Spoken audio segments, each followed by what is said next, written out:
Welcome to Beyond Soup, where I put up all sorts of stuff. Today we have this old school monster of an amplifier. This is the ADS 860MX 8 channel car audio amplifier. These were popular back in the late 80s, early 90s. I wanted to show you how this unit is functioning. This is a rare treat for us because this is really hard to find in today's world. Um, let's go ahead and do a quick demo on this thing and start playing some music.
All right, I mentioned this is a monstrous amplifier. This thing eats up a lot of amperage.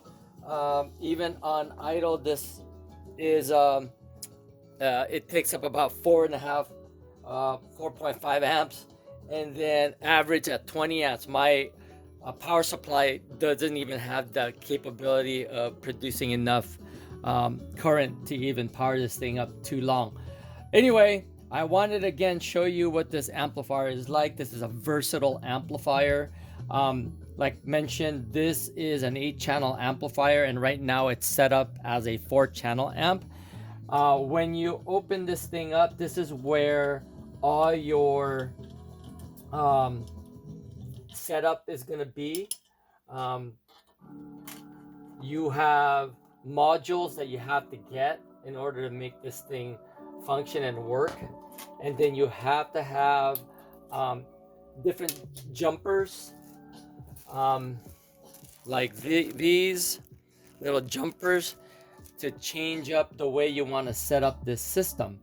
As you can see here, there are modules that you can get, and then these jumpers are what makes this thing or sets this thing up in the way you want to install it. Because it's 8 channels, you can power up your whole entire system with it. Set it up with front, rear, and sub. You can set it up as a mid, tweeter, mid, and lows. Again, different capabilities. On the installation manual, they'll show you 12 different types of configurations based on how you connect these things, these jumpers. You've got your gain controls up here.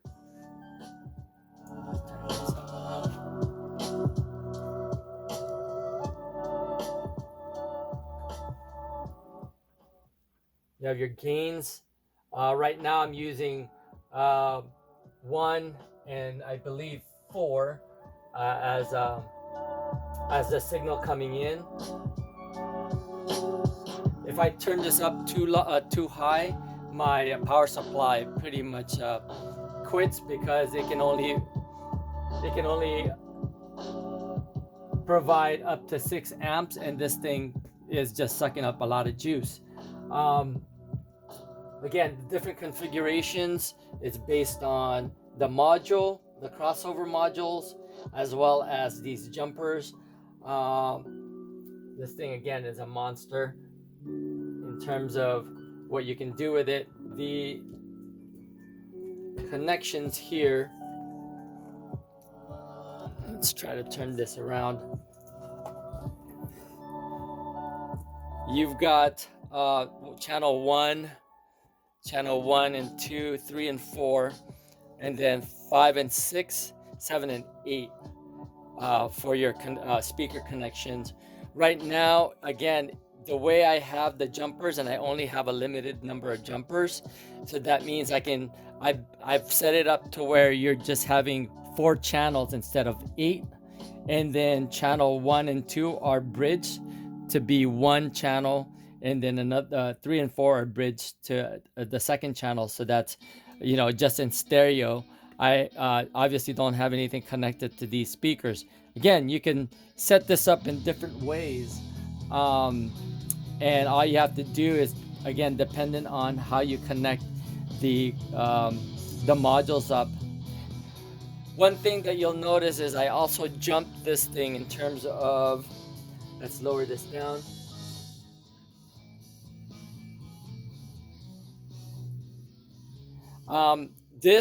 The ADS systems work off of a common ground, and because I'm on a test bench and I have this connected to a CD player, which doesn't have any connections to my power supply. In a car, everything is connected with the battery, and everything works off of the ground in the car. So, you know, like your head unit and everything else is connected to the same ground. So it is working off of a common ground when it comes to this amp. But so I had to jump it and create a ground point for the signal or the music coming in. So if I didn't do that, this is what it would sound like.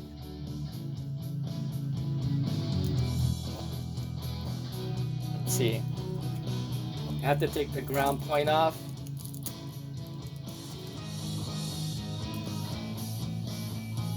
Oh, actually it went away. It was making ground noise, so right now it's being completed somehow, but I'll put it back anyway.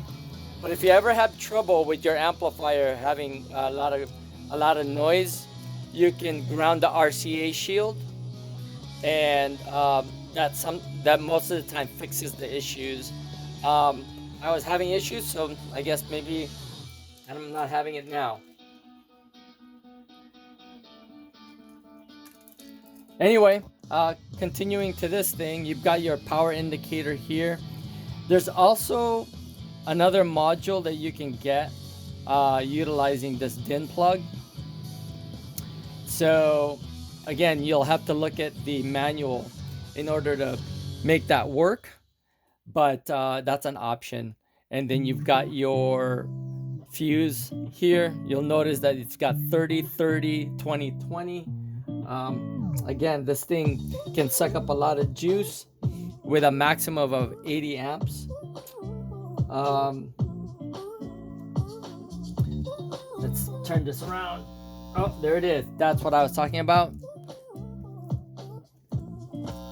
That's exactly what it sounds like when you don't have the ground connected. So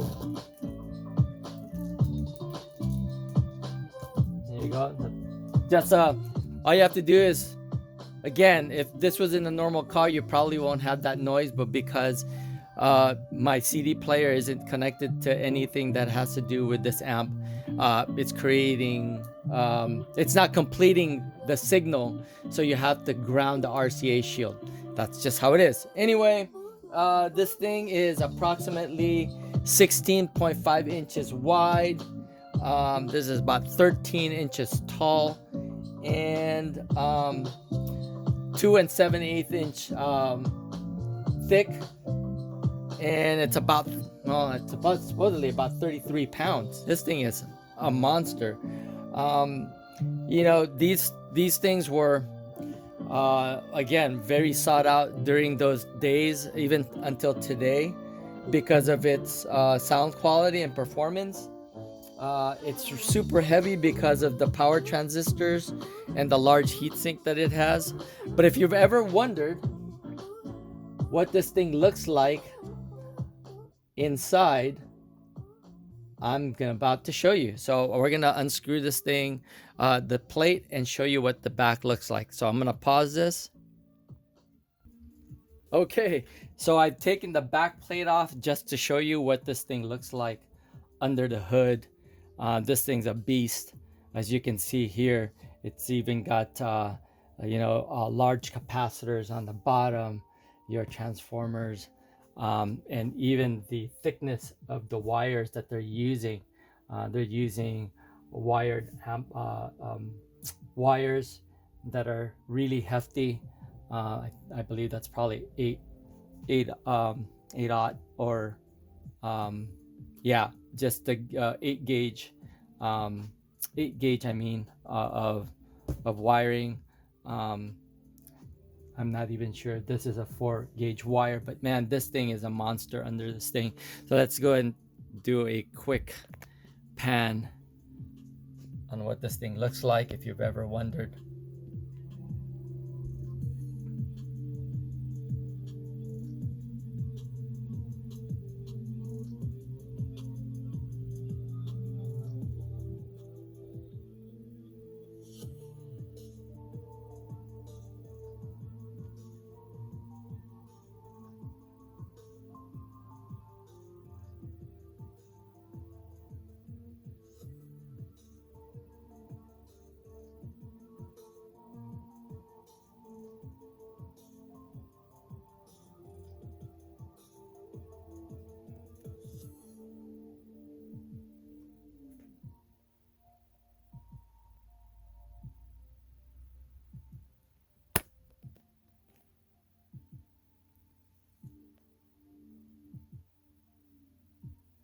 All right, like I said, this thing's a beast of an amplifier.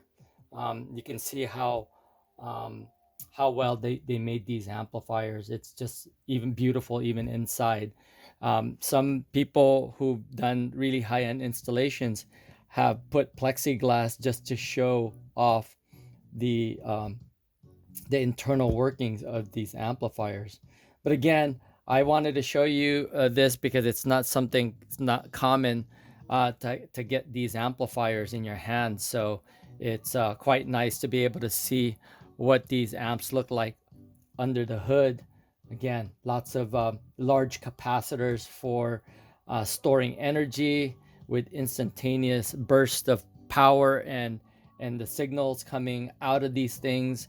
Um, this thing eats up a lot of amps, in terms of current. So if you're looking to install one of these in a car, you need to make sure that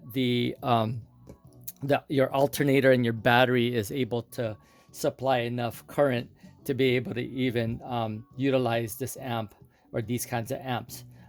These were as popular, one of the most popular amps that competed against big names like JL Audio and Rockford Fosgate and Soundstream. So again, wanted to show you this, and to check it out.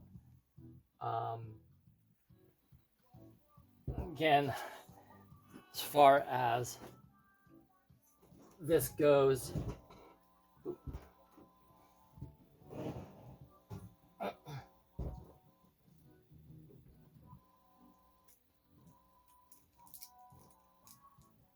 gotta get this thing.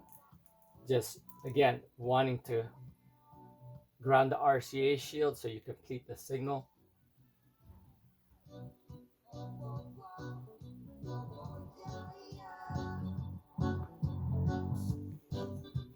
All right. Anyway, this is again the um, old school ADS 860MX 8-channel amplifier. This is, you can change this thing and bridge it, and you can have 120 watts times 4. This is part of ADS's Power Plate Series amplifiers, which were again very popular back in the late 80s or 80s and 90s. All right, anyway, hope you enjoyed that long video, and if you did, please give it a thumbs up and possibly join the channel. That's Beyond Soup, where I put up all sorts of stuff. Thanks for watching, and I'll see you guys on the next video.